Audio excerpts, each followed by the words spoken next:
And on vocals, we added Panam. So I guess this is a good time to talk to Panam, who, as I understand it, she was our vocalist here, but you're also one of the stars of Phare, the Cambodian circus, and you are a contortionist, and you began your career at 11, or you began studying at 11? That's good. I joined Phare when I was 7 years old, but I joined circus when I was 13 years old. And why contortionist? You know, how did that come about? I guess I did not choose contortionist, but the contortion itself chose me.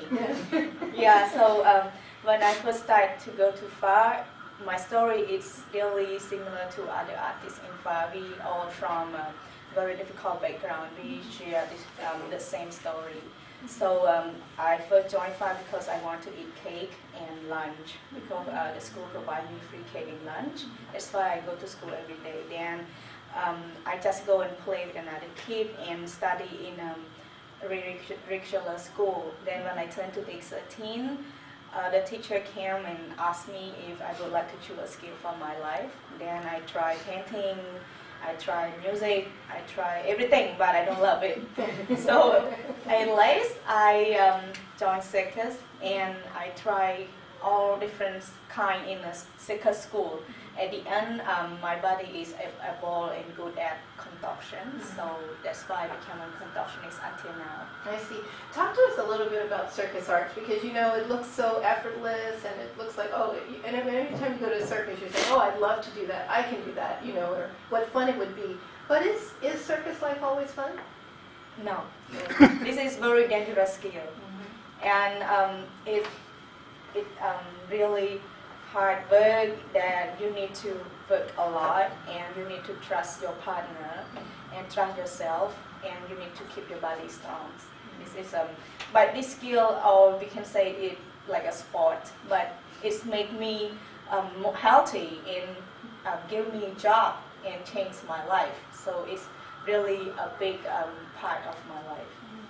Oh, thank you, Kunal. Thank you for sharing. Dara, I wanted to ask you, because this theme of, so you talked about the full name and that you work with refugees. Talk to us about how Phare began, and you know, it really is more than entertainment. I know when I spoke to Kantari and Edmund, I was thinking, you know, it's lovely to have this ensemble on and these circus artists on, but it's also what we would call here really social services, and it really is kind of the lifeline for many children in Cambodia, it sounds like. Yes. As you can imagine, 3 years of war, 2 million people dead, what's remained of a country. I was born right after that, and these young people live as a result of the war, and they experience those. So it was yesterday we were invited to Georgetown University in one of the classes of Professor Cynthia Schneider.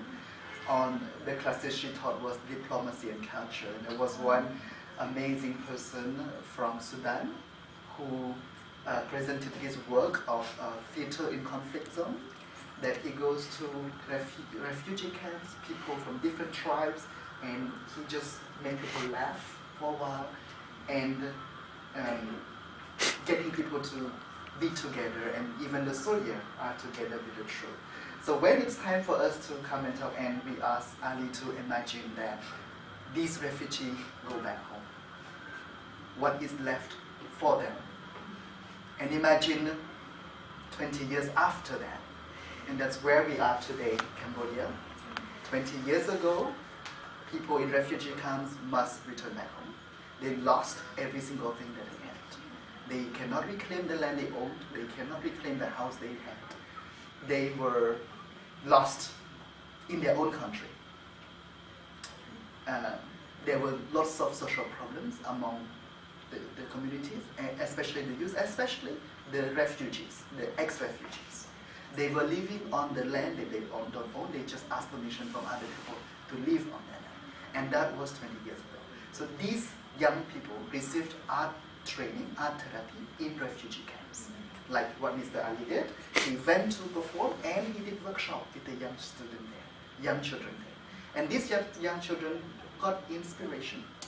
They were profoundly moved by the art therapy, and they believe in the power of the art for human development, for rebuilding the country, for helping other Cambodians. They started by giving free art classes under the tree. A few years later, they realized that some of the young people cannot sit still to paint. They cannot express themselves through painting, but they jump up and down all the time. They are very active. Therefore, they started the performing arts school, which include theater, dance, circus, music. The music that you see here today and tomorrow in Bosa, and the circus that you will see in the French Embassy this Friday, October 23rd. And what time is that performance? And Bosa is... Bus is at 8? It's from 6 to 9:30 in Bosa. Very good. And on the 23rd, it's from 7:30 p.m. at the French Embassy. Okay. You know, I wanted to, when you said they could not sit still, I think about in this country the epidemic, or so-called epidemic of, you know, we call it ADD or ADHD, but really also linked in a lot of cases to post-traumatic stress disorder because of the environments.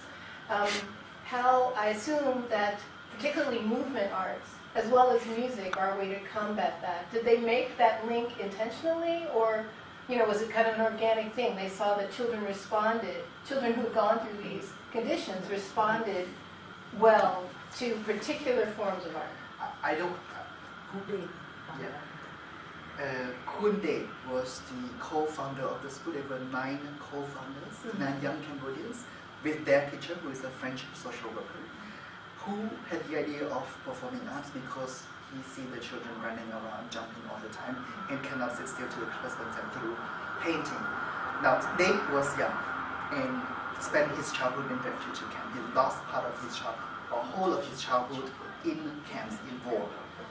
I would not imagine that he knows the psychological condition of what young children be, but he thought of a response to help young Cambodians use their energy or in a positive way by starting performing art school. Yes, it does show the response that the result that these young people put their strong energy, that they jump up all the time, in and out all the time, not to do something bad, but to create beautiful pieces of performances that you will see this Friday on October 23rd. Yeah, yeah. So it's been more than 20 years. The organization has grown very fast. Today, many young people have been helped and given opportunity, and they help themselves a lot. They work very hard to be amazing artists today. They have transformed their lives thanks to the career in arts. And these are the first generation of young Cambodian artists after the war, because 90% of intellectuals and artists were targeted and killed. Almost all art forms were gone. And it's just being rebirthed. Thanks to the great work of this organization, Brightness of the Art in Phare, and many other organizations in Cambodia. And it seems also like through their art, they're also giving so much back to their community, you know, just completely changing the paradigm. Yeah, I think they will follow the footsteps of the founder of the school. You will hear perhaps the next song. They wrote in the car when we do the road trip in California. Before we are on a US tour, by the way, we have been invited by the Ring Ring International Arts Festival in Sarasota, Florida, and we take this opportunity to work with our partner, Khmer Entertainment of America, to tour in California, and we have the opportunity to be here in Washington, D.C. thanks to Mr. and Mrs. the Guy Phare. They are here in the studio with us today. They are great friends and believe in what we do. They're great people. And they are, at least Kuntari is a member of our board of directors.